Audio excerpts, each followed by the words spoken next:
11 Telugu film review by allrounder star Balyam Venumadhav part 2 రెండవ భాగం. నవీన్ చంద్ర, అభిరామి, తర్వాత సాయి శశాంక్, తర్వాత రేయా హరి, దిలీపన్, రవివర్మ,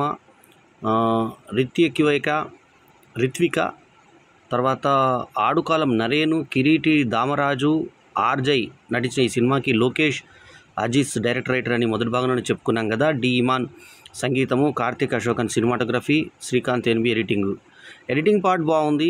ఇమాన్ సంగీతం బాగుంది, కార్తిక్ అశోకన్ సినిమాటోగ్రఫీ కూడా బాగుంది. అయితే 2 గంటల 16 నిమిషాలు నిడిగి ఉన్నటువంటి ఈ సినిమా యూఏ సర్టిఫికేట్ వచ్చింది. ఇందులో నిక్టోఫోబియా గురించి చర్చించారు. చీకట్లో భయపడేటువంటి ఒక ఇది. ఈ ట్విన్స్ యొక్క దీనికి కథకి ట్విన్స్ కొరకే ఒక స్కూల్ ట్విన్ బర్డ్స్ అని పెడతారనేది అపోహగా అనిపిస్తుంది మనకి. సరే, స్టార్టింగు చాలా హింసించి ఈ బాబుని, అంటే బాగా తరగతిలో ఈ ట్విన్స్లో వీళ్ళు బాగా చదువుకుంటున్నారని చెప్పి బెంజమిన్ని, ఫ్రాన్సిస్ ఇద్దరు కవలల్ని మెచ్చుకుంటూ ఉంటే వాళ్ళకి యాక్చువల్ తల్లిదండ్రులు కూడా లేరు. ఒకళ్ళొకళ్ళు వాళ్ళే మీసాలు పెట్టుకొని తల్లిదండ్రులాగా పేరెంట్స్ టీచర్ మీటింగ్లో మాట్లాడతారు. అభిరామిని తల్లిగా పిలుస్తాడు. అందులో బెంజమిన్ చెస్ ప్లేయర్గా ఎదుగుతాడు. అతను చెస్ కాంపిటీషన్కి వెళ్ళినప్పుడు వెళ్ళే ముందు నిన్ను ఓడిపోతున్నావు, నేను పంపించానని అభిరామి అన్నప్పుడు, లేదు మేడం మీరు నాకు అమ్మలాగా అనిపిస్తున్నారు, అందుకే నేను ఓడిపోతున్నాను అని టచింగ్గా ఉంటుంది ఆ సన్నివేశం.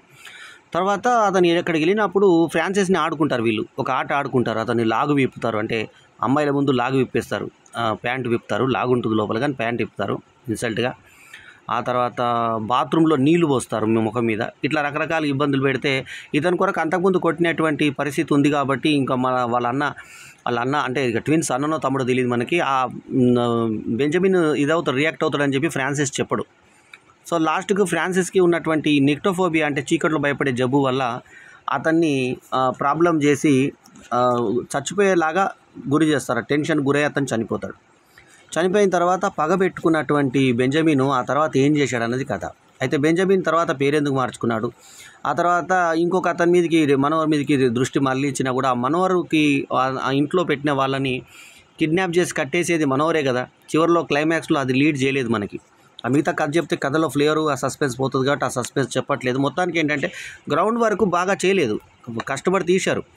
అట్లాగే సాయి శశాంక్ కింద పడిపోయే సన్నివేశంలో ఇతను కావాలని దొరికాడని అతను జైలుకి పోతే అతను చంపాలనే ఉద్దేశంతో ఈ ధీరజుల కోసం దొంగ వ్యక్తిని చంపడము, ఇంకా వేరే వ్యక్తిని చంపి అతనాన్ని నమ్మించడం, ఇవన్నీ కూడా బక్వాస్లాగా అనిపిస్తుంది మనకు లాస్ట్కు అది క్లారిఫై అయిన తర్వాత. సో ఎప్పుడు సస్పెన్స్ సినిమాకి ఆ లాస్ట్కి చెప్పే కథకి మనకి ఇంపాక్ట్ కరెక్ట్గా ఉంటేనే మనకు ఆ సినిమా కథలోకి మనం వెళ్ళగలుగుతాం. అటువంటి పరిస్థితి లేదు. ఇందులో ఒకే ఒకటి ఏంటంటే హుందాగా నటించినటువంటి అభిరామి నటన ఒకటి ఈ సినిమాను కాపాడే అంశం. అట్లాగే రేయా హరి సంజన పాత్రలో చెబ్బిగా కనిపించింది. అట్లాగే నవీన్ చంద్ర ఇలా అని ఉంటాడు సినిమా అంతా కూడా, కాకపోతే పర్ఫార్మెన్స్ చేయడానికి ట్రై చేశాడు. అభిరామి అందరికన్నా బాగా ఆకట్టుకుంది. అట్లాగే చిన్న పాత్రలో అయినా రవివర్మ ఆకట్టుకున్నాడు. అతను ఈ ఫస్ట్ పెయింటింగ్ల ద్వారా అతని స్కూల్ని ట్విన్ బర్డ్స్ స్కూల్ గురించి చెప్పే ఇది బాగుంది. సో మొత్తానికి ఏంటంటే ఇంట్రాగేషన్ టైంలో ఏ రకంగా దీన్ని కథని ఇది చేసుకొని మలుపుకునేటువంటి ఆ ట్విస్టులు బాగున్నా ఆ ట్విస్ట్లకు లాజిక్లు అనేది మళ్ళీ అందలేదు. ఎందుకంటే లాజిక్ అంటే మనోహర్ దగ్గర లాజిక్ మిస్ అయింది.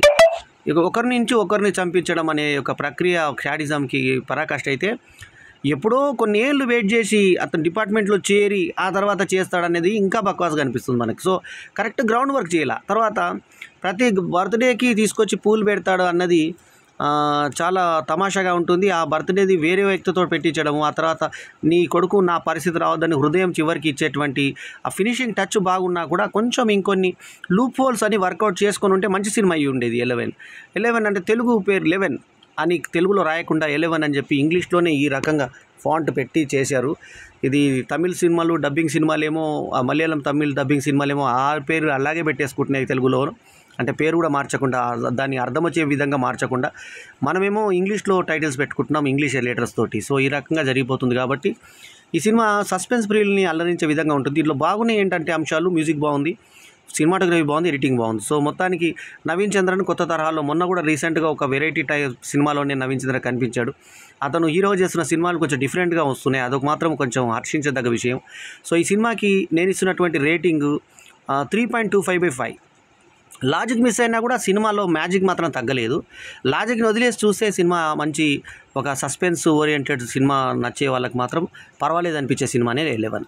సో 11 సినిమాకి ఇది నేను ఇచ్చిన రేటింగు. ఈ రివ్యూ కనుక మీకు నచ్చితే లైక్ చేయండి, కమెంట్ చేయండి, షేర్ చేయండి, మా ఛానల్కు తప్పకుండా సబ్స్క్రైబ్ చేయండి. ఎల్లప్పుడూ మీ ఆదరాభిమానాలను ఆశించే మీ ఆల్రౌండర్ స్టార్ బల్లెం వేణుమాధవ్. నమస్తే, జై హింద్.